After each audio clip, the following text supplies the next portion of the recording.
I don't think you could be looked at as a GOAT and not have a classic album. Welcome to Let's Have the Conversation, presented by Beyond Beats and Culture. I'm T here. And today's conversation is about a little bit about J. Cole's discography.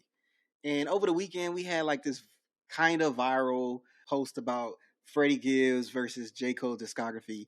And we had some people on the Freddie Gibbs side, some people on the freaking J. Cole side, which is understandable. J. Cole has a bigger audience. Freddie Gibbs is a little on the underground a little bit, you know what I'm saying? But he has some type of mainstream audience that know who he is, you know what I'm saying? He's not like up under a rock. But one comment that really got my attention was a commenter that said, Forest Hill Drive is a top 5 hip hop album. Like, hip hop album? I'm like, bro, do you know how big of a statement that is? That sounds nuts. So I started thinking, I'm like, bro, I think I can name 5 artists with 5 better albums in their own discography. Freddie Gibbs, a lot of people was like, wow, just looking at this laid out, you could see that J. Cole, yes, mainstream success, really big fan base, but something about his albums that really don't really do it for a lot of people.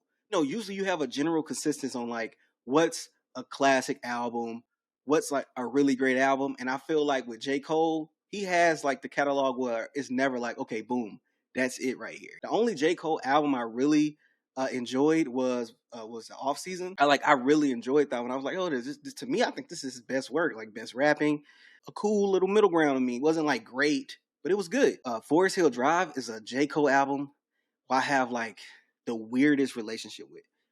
I see that people love that album, but it just doesn't connect with me. And I want to understand, like the J. Cole fans out there. I know if y'all see this video, y'all pretty much gonna hate me. Y'all not gonna like me. So I just want to understand, like, what about this album that makes it so good? How do you sit there and say it's number 5 in the greatest hip hop albums of all time? So if I start listing off, if I go like Illmatic, you know what I'm saying? If I say Ready to Die, if I say Reasonable Doubt, if I say My Beautiful Dark Twisted Fantasy, if I say Let Registration, if I just start naming stuff like Forest Hill Drive is better than that, that's just those 5 or 6 albums I named. No freaking way. Just think about it. Yes, I know music is subjective. Some of this stuff you just know. It's not it. Come on, bro. I can't be the only one that feel this. And yes, I know a lot of people say, oh man, J. Cole went on a crazy feature run. His features. Dude, you can't grab an album from J. Cole discography and just put it up there as a top 5 hip hop album like that. I'm telling you, I could keep going. Kendrick Lamar, just go down his whole like discography. J. Cole's not matching it. What would be Kendrick's like?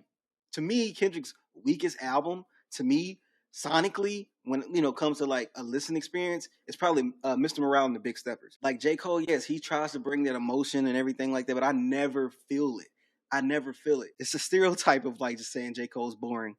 But J. Cole could be really boring. And I'm gonna be honest with you. I don't know. I just feel empty sometimes when I listen to his music. I don't grab anything from it. Like J. Cole don't really make me feel like that.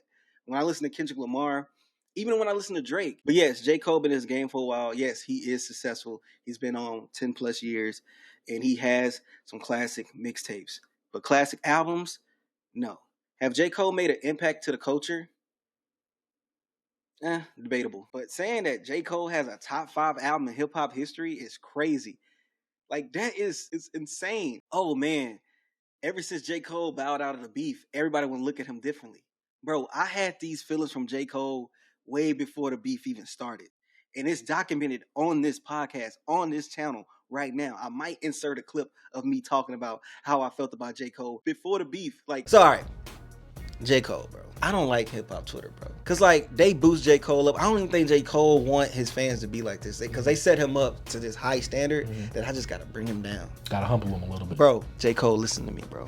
You not like that. I saw one of your fans say you the best rapper out. Not like that, bro. Yeah, so on his new song Clouds, he has this lyric when he's like, I caught murder charges, turning niggas to martyrs and stuff like that. I'm like, come on, bro. We don't want to hear that tough like rap talk, like, oh, you the best rapper out and these rappers ain't, you gonna kill them, you're gonna put them in a morgue or something. Like, bro, we're sick of it. It don't have no weight. And I remember my co-host, he was just like, J. Cole is battle ready. He's ready.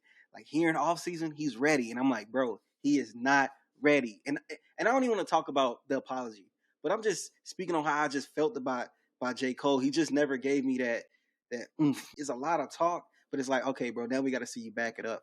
And like, I feel like people treat Kendrick fans about oh, Kendrick is fake deep and all his fans are like pretentious.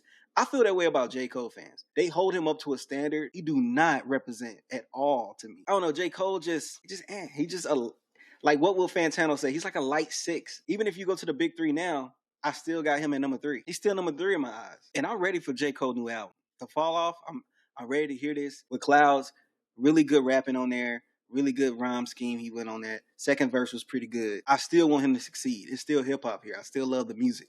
So I still want to see him succeed and put out a dope project. I want him to put out an album that's his best work. Because to me, as an album wise, he haven't done that yet. And I'm looking forward to it. I'm not trying to be a hater. You know what I'm saying? This is just my thoughts. You know what I'm saying? Shout out to Rob Markman. It's kind of sad that J. Cole is pretty much like, people like him just because he's good at rapping. Like, he don't bring nothing else to the game to me. Just good rapping. You can't give us a great album, bro. You can't give us no great albums. Your albums are like okay. Like we give him so much praise for him not to have a good catalog of music. That kind of bothers me. Most of like our top MCs in hip hop, they have a body of work actually made some movements in hip hop, actually changed and pushed the culture forward. But J. Cole don't have any albums like that. His albums are just okay. And I'm not trying to say like, oh, not having a classic album is a bad thing, but to be the level of J. Cole and how people look at him, I think it's like being a GOAT in like a sport and not having a Super Bowl and not having a freaking ring in the NBA. Yes, people criticize you more when you haven't won anything. I think J. Cole having won and having like a classic album. Like that classic album is like your ring. You know what that mean when they have like the rappers with a album? I can't even see that with J. Cole. Like I don't think I ever seen that. I'm pretty sure some fans made one, but I can't see J. Cole with the trophies with his albums lined up because his discography is not like that. Jermaine. All right, I think I might just end the video here because I think I did enough hating, because I know that's what it's going to be perceived as. Nothing but hate, I guess. But I have more to say, but I keep that to myself because I don't want to be like, super hater, This is Let's Have the Conversation, presented by Beyond Beats of Culture, and I'm T, and I'm out. Peace.